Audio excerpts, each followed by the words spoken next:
your cozy place to learn easy English through real conversations. I'm Anna.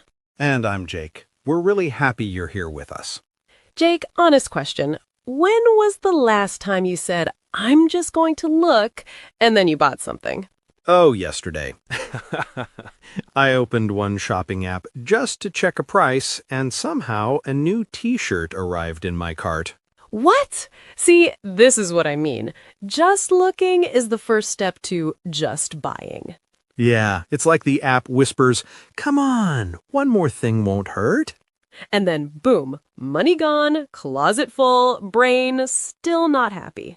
If you're listening and thinking, uh-oh, that's me. Hey, same. You're not alone. Yeah, we've both felt trapped in buy more mode.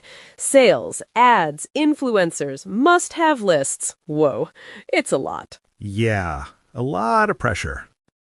Pressure to show, to post, to keep up, even when our bank account is like, please stop. My bank account almost fainted last month. Oh, I get that. Mine needs CPR, like emergency help after every big sale. So today's episode is personal. We're talking about how to protect yourself from materialism and the 10 minimalist rules that changed our lives. 10 rules, but don't worry, simple rules. Real life, not throw everything away and live with one spoon. One spoon? No, thanks. Yeah, we still like comfort. We're not against things. We're just against buying things that steal your peace of mind. Yes, that's the line. So we'll share how we were getting carried away with buying, how we started to cut back, how we learned to make do, and how minimalism actually gave us more space, more time, and more money to save up. And of course, we'll keep it in easy English so you can learn language and life at the same time. Yes, this is a B1 level episode. So if you're intermediate, you're in a good place. And if you're a strong beginner, you can still follow. Just relax and let the English wash over you. Yes, take what you understand, repeat the useful lines, and don't stress about every single word. That's still real learning. And hey, if you enjoy learning English like this with real topics and easy conversation, please like the video and subscribe. It really helps more learners find us. And after you listen, we'd love to read your comment. Which one do you struggle with more? Buying too many things or feeling pressure to look successful? Even one sentence is perfect. All right, so how are we going to do this today? First, we'll talk about why materialism is so powerful, how it quietly pulls you in. Then we'll share our 10 minimalist rules, the rules that helped us stop buying problems and start buying peace. And finally, we'll collect the vocabulary in our word tour, explain them with simple examples, and help them stay in your English. We really love your comments saying, "I'm learning new vocabulary just by listening." And that makes us so happy because that's our goal. Daily life conversation first, vocabulary inside. No dictionary fight needed. Yeah, no dictionary fights. Dictionary fights are banned on this podcast. Okay, let's start with the big question. Yeah, why do we feel trapped in buy more mode in the first place? Because it's not just about things, right? On paper, it sounds easy. Just don't buy. But in real life, it feels like we're swimming in buy, buy, buy. Yeah, it's like the world is always selling something to your eyes, to your ears, to your feelings. So maybe we can start with a few quiet reasons, not to blame ourselves, just to see clearly. Okay, reason one? Reason one, your brain loves new. Oh, absolutely. When you see something new, a new color, a new style, a new version, your brain gets a tiny spark, like, ooh, interesting. Yeah, like a little firework in your head. And companies know this, so they keep giving you new. New drops, new collections, limited edition, just launched. And we fall for it. Not because we're stupid, just because we're human. I've definitely talked myself into things just because they were new. Same. I don't really need it, but it's new and maybe it will change my life. Yeah, that's reason one. Our brain loves new and we can get carried away very fast. Reason 2, everyone around you makes it look normal. Yes, let's talk about the phone example. The iPhone one? Yeah, because now, in many places, it feels like you need the latest iPhone just to be normal. I remember this. My phone was working perfectly, no problem. But people around me started saying, "Oh, you still have that model?" Or, "The new one has this camera, that feature." Little comments. And slowly I started to feel old, out of date, like my phone was a problem, even though it was fine. Right, nothing was broken except the feeling. And everywhere, ads, influencers, YouTube videos, it was like, if you care about quality, you must have the latest. So it stops being a phone and becomes a status symbol. Yeah, you start to keep up with the Joneses, with friends, coworkers, people online. And the Joneses just means other people you compare yourself to. Exactly. You don't want to look less, so your brain says, "Okay, I'll save up, I'll maybe stick to a budget for a while, but I must upgrade." And that feeling, I must, is the trap. Because suddenly it's not a choice, it feels like a necessity. Even though maybe you really wanted that money for something else, a course, a trip, support for your family. So the phone is just one example, but this happens with clothes, bags, cars, even coffee shops. Yeah, the message is, if you don't have the latest, you're behind. And that's heavy. Reason 3, we don't see the full cost. Yeah, this one is sneaky. We see the price today. We don't see the time, energy, space, and stress tomorrow. Like you buy just one more small thing, one t-shirt, one gadget, one decoration. Then another and another. Each one feels like no big deal. But if you add up all those small things over a month, whoa, that's a lot of money. And they take space in your room and in your mind. So, in the end, materialism feels powerful because it gives your brain new spark, uses comparison to push you, and hides the real cost. Exactly. But the beautiful thing is, you're not powerless. Yeah, we can't control all the ads, all the pressure, but we can create small rules for ourselves. Rules that protect our money, our space, and our peace of mind. And that's where our minimalist rules come in. Not scary rules, not throw everything away and live in a white box. Yeah, no one spoon, one plate lifestyle here. Just gentle rules that helped us cut back on the noise and make do with what really matters. So let's go through them slowly, one by one.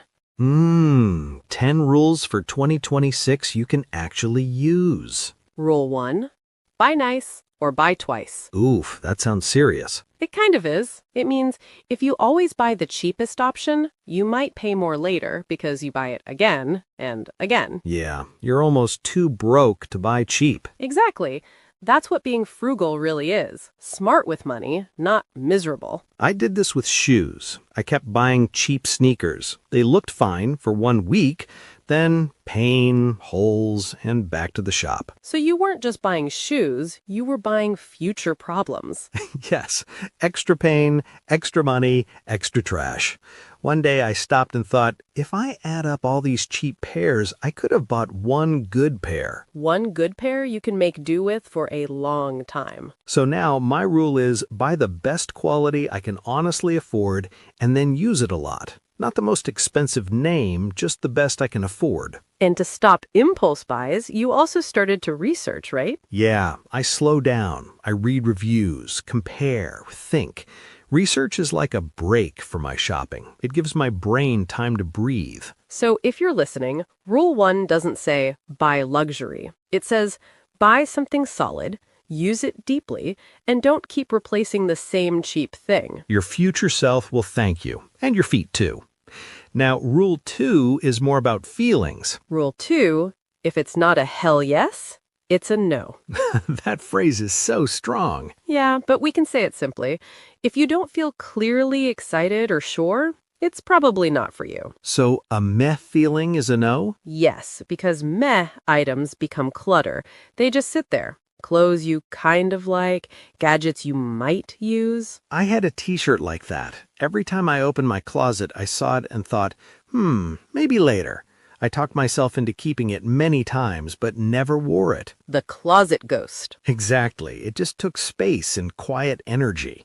Now, if my feeling is not a clear yes, I let it go. This rule also protects your time and energy. You can use the same filter for projects, invitations, even people. Yeah, if it's not a real yes in your heart, it becomes heavy later. So before you buy, you can ask, am I honestly excited about this, or am I just bored, sad, or copying someone else? If it's not a strong yes, it's a kind no.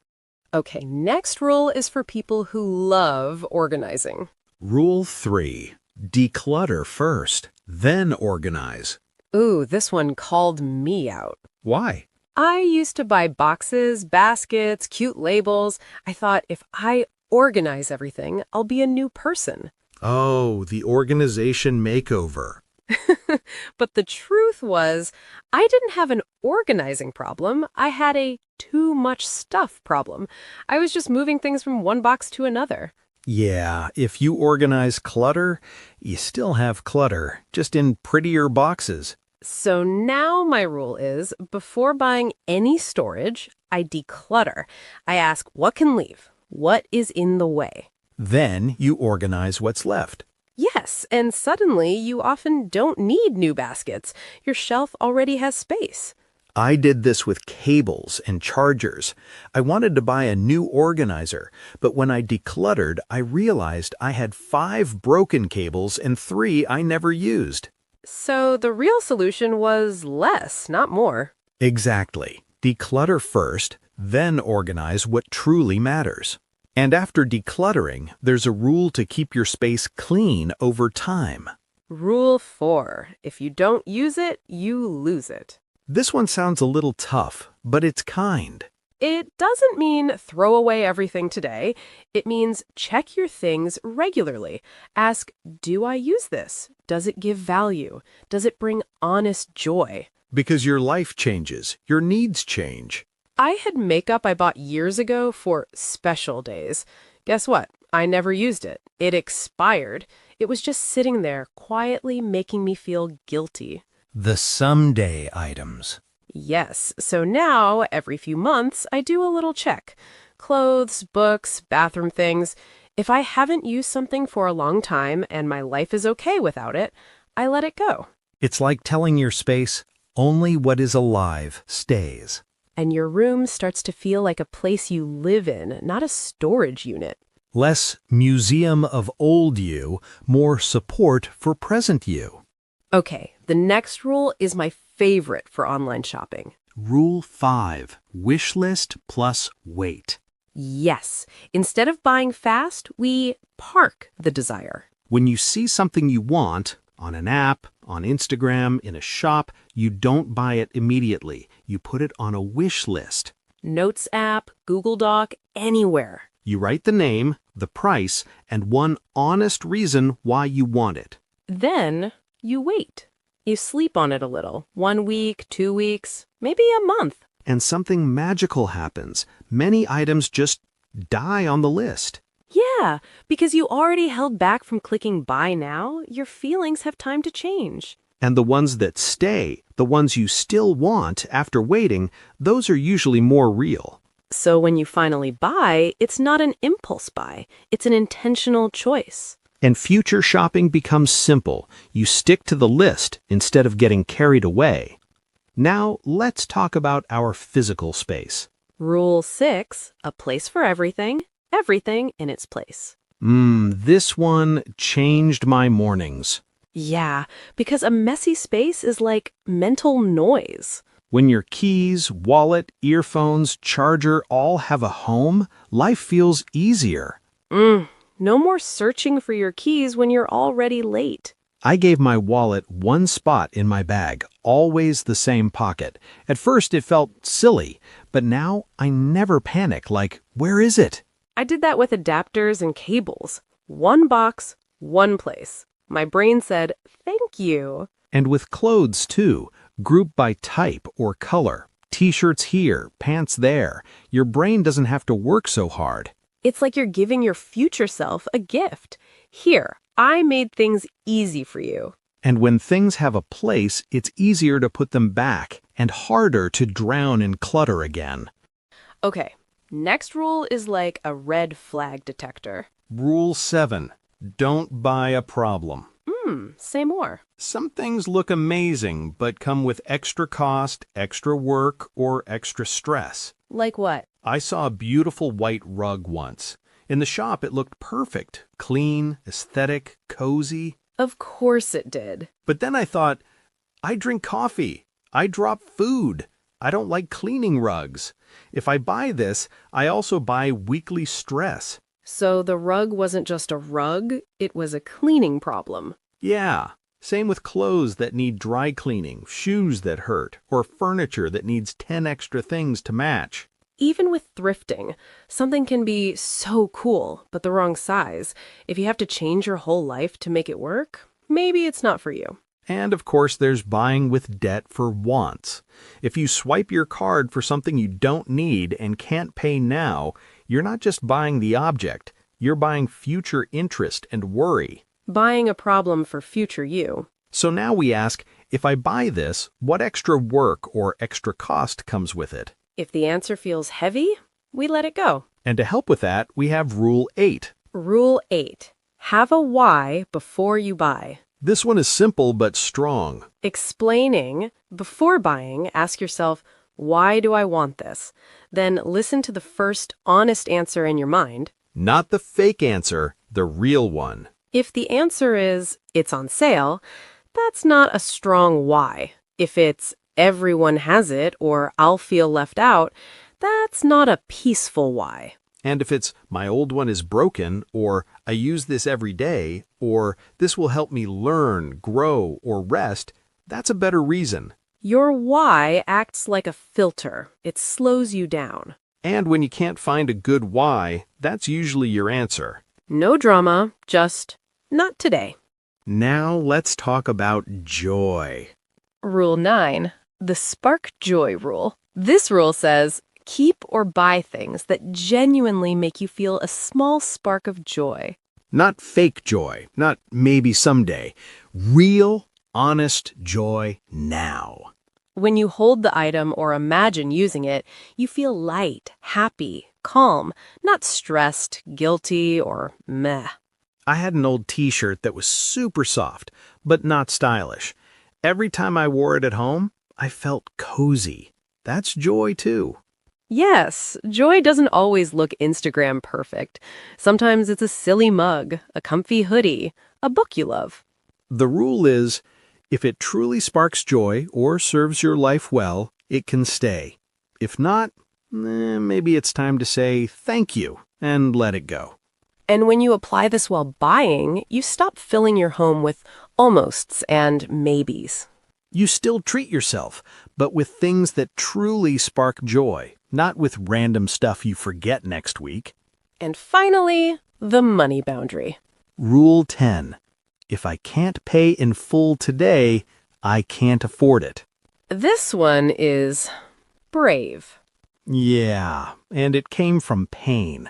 I used to use buy now, pay later for many things. It felt easy. Like, future me will handle it. Exactly. But future me was tired. I had bills, interest, and no peace of mind. The joy of the item disappeared fast, but the payments stayed. So now your rule is, if you can't pay for it today without stress, you wait. Yes, maybe I still want it, but I turn it into a goal. I save up. I give myself time. And in that time, two things can happen. You realize you don't want it that much, or you feel proud when you finally buy it. Both are wins. This rule doesn't attack people who truly need payment plans for big life things. It's more about protecting yourself from impulse buys and emotional shopping with debt. Yeah, it's about saying, I respect my future. I don't want to trade my peace for a quick high. And that's real minimalism. Not just less stuff, but more calm inside. More space in your home, more space in your mind. And maybe even more space in your bank account. So those are our 10 rules. You don't have to use them all tomorrow. Yeah, even one rule, just one, can make this year feel lighter and more peaceful. And we know we used some strong phrases today, so let's slow down now and collect them. Yes, time for our calm word tour, so these money and mindset words can stay in your English. First word, frugal. Frugal means you are careful with money in a smart way. Yes, you don't waste money, but you still enjoy life. You choose what really matters. It's not the same as cheap, it's more about being wise. For example, my friend is frugal, so she thinks carefully before buying anything. Or being frugal helped him save money without feeling unhappy.